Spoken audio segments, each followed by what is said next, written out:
Home prices are still increasing, even though interest rates and inflation are at all-time high. Let's talk about that right here, right now in the Homebuyer Town Hall.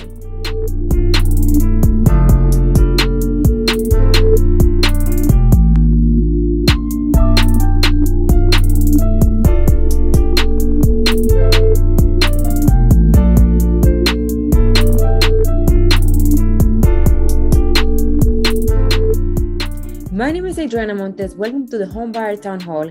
I'm with Florida Dreams Realty Group and I'm your host today. Let's get right to it. December's median home price was recorded at $353,000, down from November's median home price of $360,000. Median home price in the last quarter last year was about $353,000. Overall sales increased by 11.7% compared to November, with 2230 sales recorded. December increased by 11%. So that means that things are still heated up. There is no inventory, and because the inventory is increasing, there is more sales happening. Homes also spend an average of 49 days in the market in December, up from November when they spent an average of 43 days.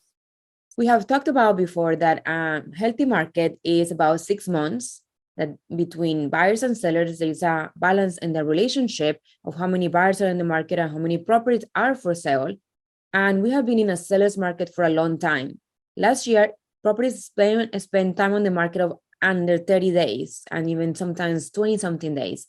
Right now, we're seeing a little bit of slowdown of the sales, and we're seeing that actually the properties are staying a little longer in the market, but it's still a very competitive market. It is still a seller's market. The inventory dropped in December, decreasing by 11.8% from November, for a total of 6,351 homes on the market. New listings dropped in December with 2,186 listings compared to 2,597 listings in November. I just provided you with a sales activity for Orlando for the real estate transactions that have been happening. As you can see, things are still active here. It is still a hot market. It is the best time to sell and the best time to buy. The time is right now.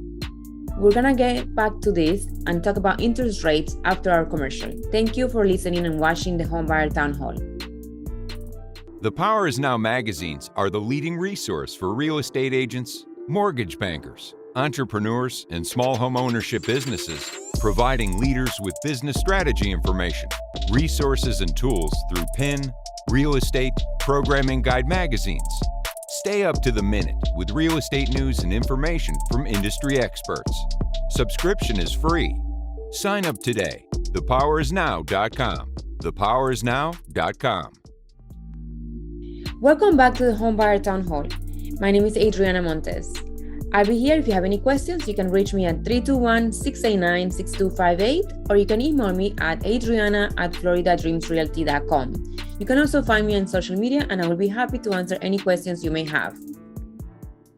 Now let's get to interest rates and inventory.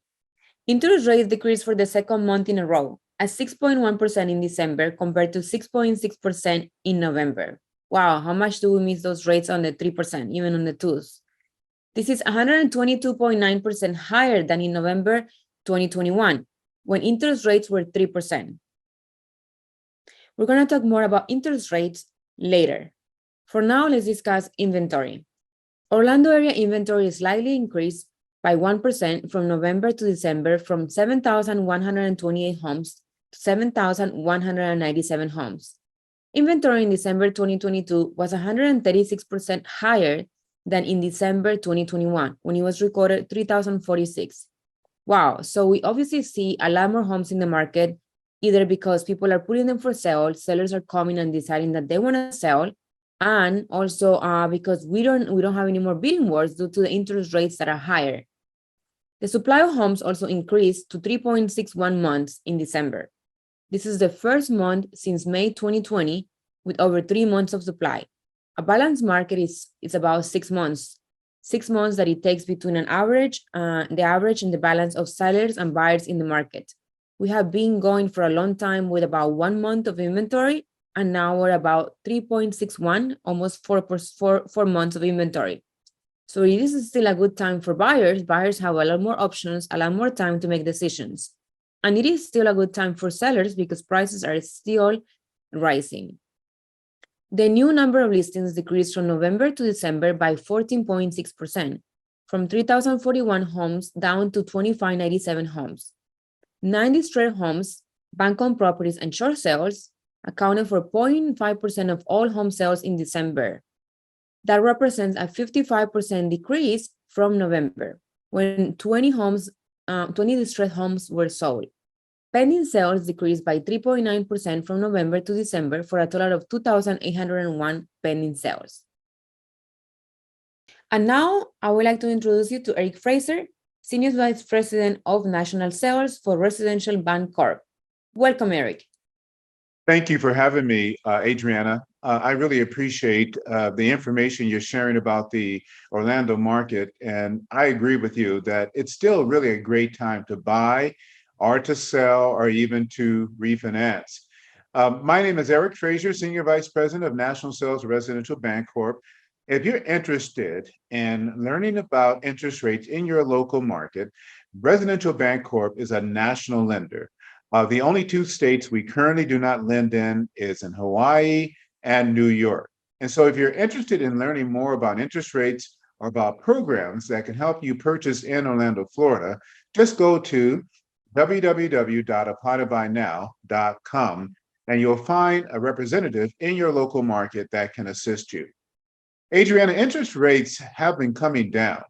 The last time the Fed met, they only increased the federal discount rate about 50 basis points. And many are predicting that when they meet again, January 31st to the February 1st, that they will probably increase rates again, maybe about 25 basis points. But we can see that they are getting less aggressive in trying to fight inflation. Inflation is still their number one enemy, and they're trying to bring that into check. But they're also dealing with a pretty strong economy. And that's what's driving inflation. And so it's a balancing act. It's going to be a tough decision for the Fed to make on what actually to do, not only in the meeting coming up, but in future meetings as they try to manage to inflation.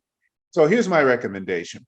Buy now. We have a great saying in the business, date the interest rate and marry the house, right? And so interest rates going to always go up and down. We know that probably by sometime in late spring or maybe fall, we're going to see record low interest rates again. I believe that. And Residential Bancorp is committed to refinancing any of our clients who purchase now to the lowest market interest rates over the next year. And so should they buy now, and in December or maybe next year around this time, rates have fallen dramatically. They just need to let us know that they're ready to refinance, and we will do that at no lender cost to the client. So that's our commitment to help people get into homeownership now or to investing now. And one of the great reasons to do that is because prices are very, very, I would say, accommodating right now. Sellers are very accommodating right now. We're seeing more and more seller concessions with transactions that are coming in. So that's my market update, Adriana. Again, thank you for this opportunity. Do you have any questions for me? Hi, Eric. Basically, I want to know what other alternatives people will have right now since interest rates are so high in regards to doing a 30-year fix or an ARM. What is your advice to them when they're trying to purchase a house or when they're trying to refinance? Well, I think the first option for me, and this is what I recommend to clients, is that they consider making offers where the seller is willing to provide a credit to buy down the interest rate. And so there's a 3-2-1 buy down, the 2-1 buy down, the 1-1 buy down. These are temporary buy downs of the interest rates for a period of time. And that can provide some relief in terms of the interest rate and payment for 1 year, 2 years, or 3 years. But the best deal is simply to permanently buy down the interest rate. And you can make a significant impact on the interest rate through a permanent buy down, where you may even not need to refinance when rates fall again. The rates will maybe fall to that actual level, and you'll save yourself money from You still have to pay title and escrow fees, even though the lender, as in this case, Bancorp, will waive all their fees. You still have costs associated with it. So if the seller is willing to offer a concession that will allow you to permanently buy down the interest rate, that's what I would do first and stick with a 30-year mortgage, a 20 or 15-year mortgage. My second option would be an interest-only mortgage. Those are great because that's the only thing you can write off anyway is the interest. You can't write off the principal. And so pay the interest for 3, 5, 7, 10 years. There are even 15-year programs out there where you can actually, enjoy a very low payment. I mean, it's a significant difference just by paying the interest. Now, if you want to pay principal, then of course there are intermediate arms, and the most popular is the 7-1 arm. Many people like even the 5-1, but the 7-1 seems to give you the best value between the interest rate of a 10-1, which is a much higher rate, and a lower rate of 5-1, but again, a much shorter term. And so our goal as mortgage advisors at Bancorp is to provide all the options. We want to put it all on the table and let you understand what your options are, and then make a recommendation if you're not sure as to what to do. So we want you to be happy with your purchase and with the structuring of the financing on every deal. Every transaction is different, Adriana. Every client is different. And so we're here to serve you in the best way and in the way that you want to be served. Again, go to applytobuynow.com, applytobuynow.com, and find a loan officer in your market area that can assist you with your financing. Thank you, Eric, for all that valuable information for our buyers and sellers in today's market. Thank you for watching the Homebuyer Town Hall. Thank you for listening. Like me on Facebook, subscribe to my YouTube channel, connect with me on LinkedIn, and follow me on Twitter and Instagram. The power is now. The power is now, and the power is today. Thank you.